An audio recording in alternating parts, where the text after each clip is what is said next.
मेरे साथ इस वक्त जुड़े हैं सच शर्मा, जम्मू कश्मीर बीजेपी के प्रेसिडेंट हैं। न्यूज 18 से बात करने के लिए धन्यवाद। सर जी, कहां तक पहुंचा है अमल जो राज्यसभा सीट के लिए, पहले मैं कहूं उनके कैंडिडेट का चयन, क्या ये कहा जा रहा है कि कल तक हो जाएगा 3 बजे तक?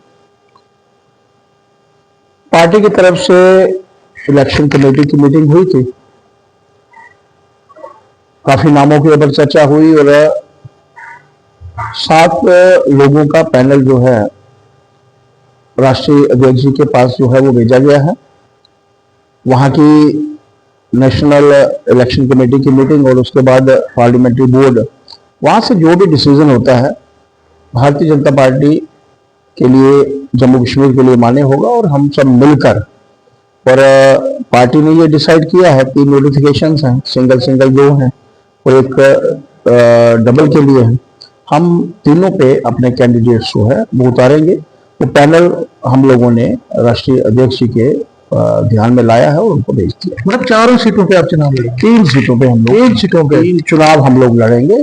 3rd में सिंगल कैंडिडेट अपना उतारेंगे और पहली 2 में एक एक जो सीट है वो क्या अलायंस को या किसी और को सपोर्ट? ऐसा है कि हम लोगों ने किसी अलायंस के लिए कोई सीट नहीं छोड़ी है। हम लोगों ने ही तय किया था, हमारी इलेक्शन कमेटी ने तय किया था कि हम लोग 3 चुनाव लड़ेंगे। तो 3 ही चुनाव लड़ेंगे। तीनों नोटिफिकेशन के ऊपर एक नोटिफिकेशन के ऊपर एक, जो नंबर 1 नोटिफिकेशन है उसके ऊपर एक कैंडिडेट, नंबर 2 के ऊपर भी एक कैंडिडेट और नंबर 3 के ऊपर जिसमें 2 सीटें हैं उसमें भी एक कैंडिडेट। तो ये कैंडिडेट्स का जो आपने कहा पार्लियामेंट्री बोर्ड, क्योंकि 13 को लास्ट डेट है, तो कल हम माने एक्सपेक्ट करें कल?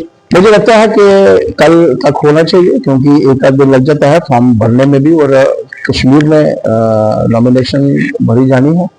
तो डेफिनेटली कल तक मुझे लगता है क्लियर होना चाहिए। हम लोग भी केंद्रीय नेतृत्व के साथ टच में है, लेकिन इस वक्त बाकी जगहों पर भी, बिहार में भी चुनाव चल रहा है, उसको भी मद्देनजर रखते हुए हम एक्सपेक्ट कर रहे हैं कि कल तक जो है हो जाना। तो सर जी, क्या आपका नाम भी चर्चा है? पार्टी, भारतीय जनता पार्टी में हर एक कार्यकर्ता है। मैंने पहले भी कभी चर्चा करके आपको बताया था, राष्ट्रीय अध्यक्ष नेता होते हैं, बड़े कुछ नेता, और उसके बाद पार्टी के लिए एक सर्वोपरि नेता जो है देश के प्रधानमंत्री जी हैं। उनको छोड़कर नीचे हर स्तर पर जो है वो कार्यकर्ता होते हैं। हम भी उन्हीं में से कार्यकर्ता हैं। पार्टी के ध्यान में विषय सारे होते हैं और जो भी फाइनल होगा, मुझे तो अध्यक्ष के तौर पर चुनाव लड़ाने हैं और मैं उसमें पूरा कार्य जो है वो करूँ। तो असेंबली सीट्स के लिए क्या दोनों सीटों पे चुनाव लड़ेंगे और उनके लिए कैंडिडेट? भारतीय जनता पार्टी ने वहां भी हम लोगों ने पैनल भेजा है, 3 4 लोगों का पैनल वहां भेजा है। जैसे ही फाइनल होता है हम आपसे चर्चा करेंगे और आपके भी ध्यान में आएगा, क्योंकि पार्लियामेंट्री बोर्ड द्वारा ही वो भी जो है तो उनका नाम तो कल तक नहीं होगा, उनका तो अभी टाइम समय है, हो सकता है 1-2 दिन के बाद हो, लेकिन प्रायोरिटी हमारी अभी यही है, क्योंकि 13 अंतिम तिथि है, वो तो 13 से शुरू होंगे और वो तो अपने अपने रिस्पेक्टिव डिस्ट्रिक्ट को जो है वो अपने फॉर्म भर सकते हैं। लेकिन राज्यसभा के लिए कश्मीर में जाना पड़ेगा, श्रीनगर में जो है इसकी नॉमिनेशन जो है। तो मुद्दा क्या रहेगा असेंबली सीट्स के जो इलेक्शन होने वाले? भारतीय जनता पार्टी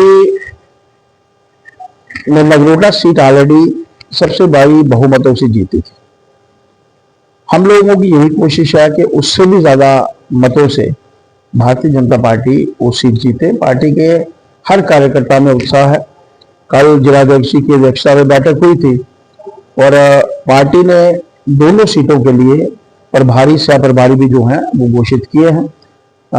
बड़गाम के लिए हमारे जनरल सेक्रेटरी अनवर खान जी हैं, यहाँ पर पार्टी के सीनियर लीडर श्यामलाल शर्मा जी हैं, विधायक हैं, और डीडीसी चेयरमैन हमारे को इंचार्ज के तौर पर जो हैं वो उसको देखेंगे। आप ये मानकर चलिए कि दोनों सीटों पर भारतीय जनता पार्टी पूरी मेहनत से चुनाव लड़ेगी और हम लोग, मेरी भी अध्यक्ष के नाते ये दूसरी पारी में पहली शुरुआत है। मैं भी चाहूंगा कि जितने चुनाव हम लोग जीत सकते हैं, मैक्सिमम चुनाव जीत कर भारतीय जनता पार्टी की झोली में हम लोग जो है। बात करने के लिए शुक्रिया। कैमरामैन चांद के साथ में समीर, बात न्यूज 18 जम्मू।